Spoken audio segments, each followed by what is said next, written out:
Bukan ratusan juta teman-teman ya, tapi lebih tepatnya 1.400.000.000. Nah, ini pernah saya buatkan vlognya dan di sini pun dia tidak disidangkan walaupun hutangnya sampai miliaran. Assalamualaikum warahmatullahi wabarakatuh. Apa kabar teman-teman semuanya? Semoga semua dalam keadaan sehat walafiat ya. Diberikan kesehatan, kelancaran, serta kemudahan dalam segala urusan apapun itu. Makin semangat kita, makin kita kuat mental. Oke teman-teman, kali ini saya akan membahas tentang nasabah digugat pinjol sampai ke pengadilan. Apakah ini bisa dan apakah ini benar? Dan seperti apa informasinya? Kita akan bahas secara tuntas. Tapi sebelumnya saya harapkan kalian semuanya sudah subscribe channel ini agar channel ini terus berkembang dan dapat memberikan informasi terbaik buat kalian yang galbay. Oke teman-teman, ini dia buat kalian.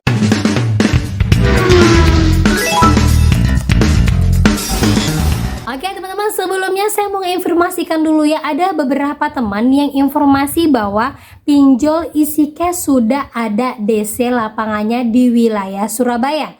Nah, apakah benar ini dan bagaimana kalau memang benar DC-nya sudah datang dan bagaimana cara kita mengetahui apakah benar itu dari DC isi cashnya langsung? Nah, seperti ini postingannya. Kak, isi cash sudah ada di Surabaya. Minggu lalu sebelah rumah didatangin. Aku juga galbay di isi cash, Kak. Nah, sudah saya balas di short saya, tapi di sini akan saya jelaskan panjang lebar apakah benar ini DC isi cash langsung yang datang ke rumahnya. Nah, itu dia informasinya teman-teman ya. Jadi saya sampaikan di sini untuk wilayah Surabaya itu sama besarnya dengan Jakarta ya. Tetapi masih lebih banyak orang yang galbay di Jakarta. Kita ambil sisi positifnya ya. Di Jakarta sendiri untuk yang galbay itu banyak, itu belum ada DC lapangannya. Kenapa di Surabaya yang mungkin yang hanya sedikit saja, mungkin hanya persentasenya kecil dari Jakarta sudah ada DC lapangannya. Nah, saya beranggapan si orang yang galbay di Surabaya ini adalah dengan nominal di atas dari 50 juta. Kenapa saya bilang seperti ini? Karena ada beberapa orang yang menyampaikan pada saya dia dapat limit itu sampai 100 juta dan dia sudah menggunakannya 85 juta. Berarti ada sebagian orang yang memang mendapatkan limit di atas dari 50 juta, itulah yang didatangin DC dan kemungkinan besar pinjolnya ini membayar pihak ketiga untuk mendatanginya hanya dia sendiri ya, hanya dia sendiri ya. Walaupun kita lihat rumahnya kecil ataupun lihat dia tidak punya penghasilan, tapi kalau seandainya dia punya limit besar ya kita mana tahu, mungkin awal-awalnya dia bayarnya bagus tapi belakangan ini karena benar-benar ambruk dia nggak bisa bayar lagi. Tetapi saya tekankan lagi di sini, itu hanya untuk orang-orang tertentu saja dan tidak semua orang datangin DC. Saya yakin DC bayaran pihak ketiga, dan kalau emang benar pastikan bahwa DC ini datang ke tempat kalian, bawa surat SPPI, bawa surat tagihan kalian. Kalau itu tidak dibawanya berarti DC gadungan yang nakut-nakutin kalian. Bisa kalian videokan dan jangan bayar apapun kepada DC-nya. Hindari hal-hal yang menjadi pidana, yang penting kalian tetap tenang. Saya yakin ini tidak semua orang datang. Dan kalau kalian mau tahu, ada beberapa postingan yang mana ini diketawain banyak orang bahwa yang buat ini adalah DC. Banyak yang nggak bisa bayar di isi cash. Nah, isi dari postingan seperti ini. Nah, berikut informasinya teman-teman, kita baca ya. Lihat tadi siang habis Jumat saya datangi DC isi cash. Dia marah-marah, maki-maki dan memukul saya. Dan terus dia berani-berani yang ngambil motor saya Honda Scoopy 2023, katanya ngomong buat jaminan. Hampir berantem sama satu orang, tapi temennya pada mau bantuin. Aduh, saya bacanya aja udah males ya. Jadi jelas sekali postingan yang seperti ini itu adalah postingan DC yang lagi stres. Jadi intinya siapapun yang ngeposting, siapapun yang informasi tentang DC ini itu baca dulu baik-baik ya, jangan langsung kalian iakan dan akhirnya ujung-ujung membuat stres. Kalau udah yang kayak gini sampai sita motor lah, ini DC-nya 6 orang, itu semua hoax. Sejauh ini yang saya tahu yang datang DC untuk pinjol itu paling banyak itu 2 orang. Kalaupun ada 3-4 orang itu sudah nggak ada lagi.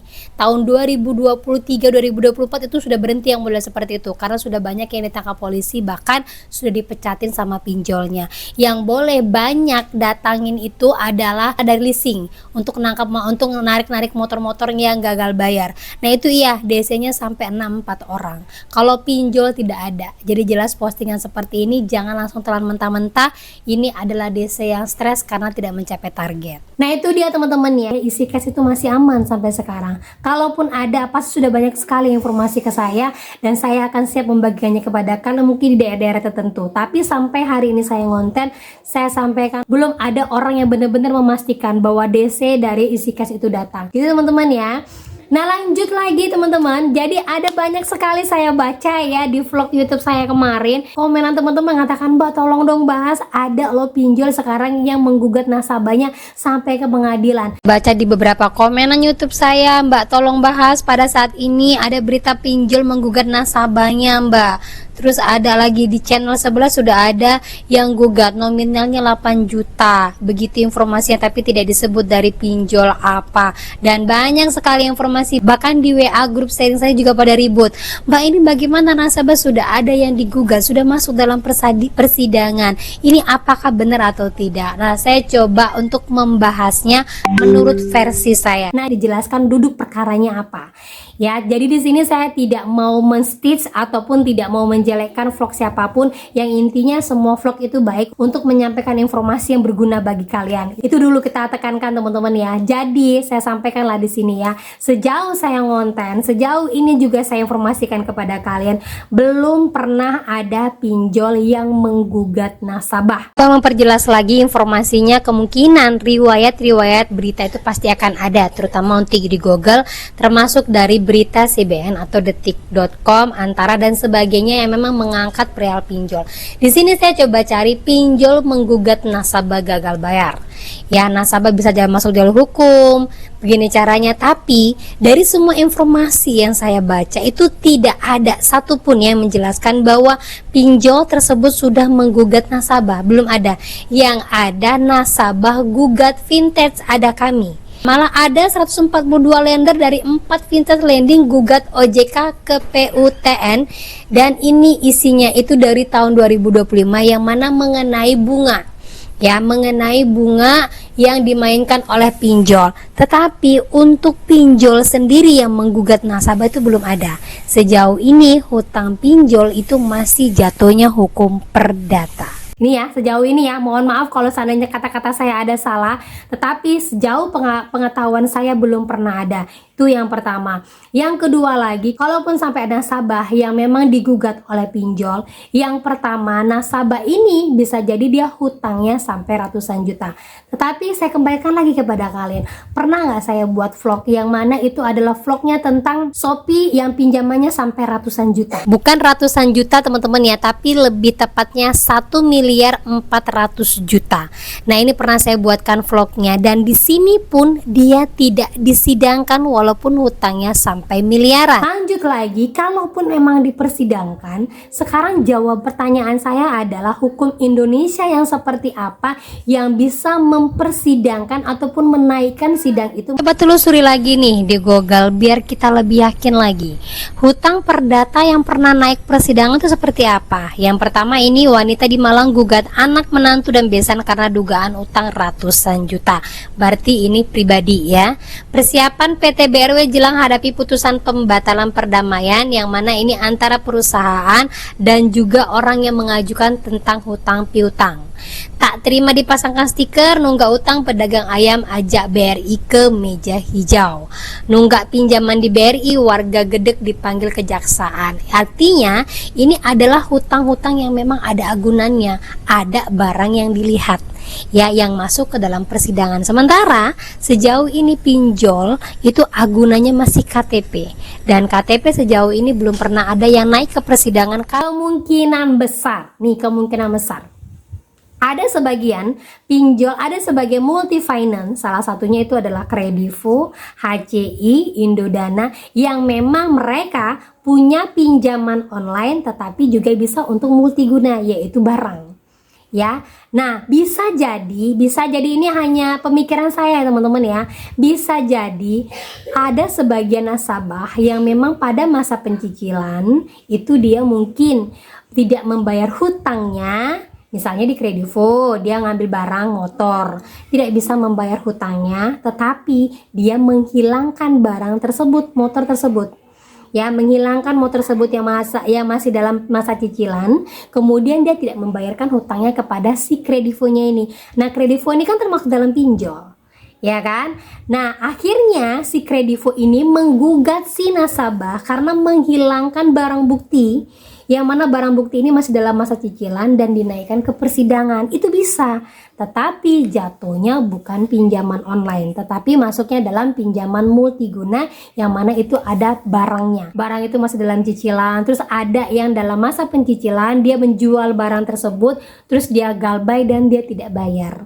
Nah itu ada. Nah yang seperti ini jatuhnya pidana dan bisa disidangkan. Nah kemungkinan dari vlog Bapak Jamal tadi, ini ya menurut saya ya, Bapak Jamal tadi kemungkinan itu nasabahnya ada dipinjol, pinjaman online, entah itu kredivo, entah itu apa, yang mana dia ngambil barangnya itu dijual, akhirnya si perusahaan ini menggugat. Akhirnya naiklah ke persidangan. Nah itu bisa teman-teman ya. Tetapi kalau untuk pinjolnya sendiri yang jaminannya hanya KTP, ingat jaminannya hanya KTP. Sejauh ini saya ngonten dari tahun 2021 sampai 2025 belum pernah ada nasabah yang digugat oleh pinjol satupun. Malah kebanyakan pinjolnya yang ambruk karena gagal bayar. Karena di dalam pinjol tersebut itu ada namanya asuransi, yang mana setiap gagal bayar akan ditanggung oleh si asuransi tersebut, atau setiap terjadinya gagal bayar itu akan ditanggung oleh para lender dan juga pemilik dari pinjol tersebut. Pernah kan saya sampaikan kepada kalian beberapa perusahaan-perusahaan pinjol yang bangkrut, akhirnya semua hutangnya dilunasi oleh si lender tersebut dan juga pinjolnya. Hati-hati sekali, bedakan yang namanya pinjaman online untuk multiguna dan pinjaman online untuk konsumtif. Itu berbeda perlakuannya dan berbeda perundang-undangannya. Jadi teman-teman ya, jadi jangan khawatir lagi untuk berita seperti ini, santai saja. Selama angguran kalian masih KTP, saya jamin 100% bahkan 1000% kita masih perdata, dan sejauh ini hukumnya masih perdata 100%. Dan seperti ini gak usah terlalu ditanggapin, lanjut saja galbay. Kalau kalian masih belum ada dana, fokuskan diri untuk memperbaiki kehidupan kalian. Gak usah terlalu masukkan ke dalam pikiran kalian yang mungkin akan membuatkan tambah stres lagi. Fokus saja dengan kehidupan kalian, keluarga kalian, kerja kalian.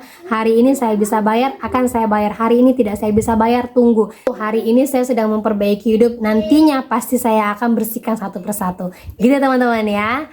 Nah oke, itu dia informasi dari saya ya, pendapat dari saya. Semoga teman-teman bisa mencernanya lebih baik lagi, dan semoga apapun yang saya sampaikan ini membuat kalian lebih kuat mental lagi, membuat pengetahuan kalian lebih banyak lagi. Akhir kata saya ucapkan Assalamualaikum warahmatullahi wabarakatuh.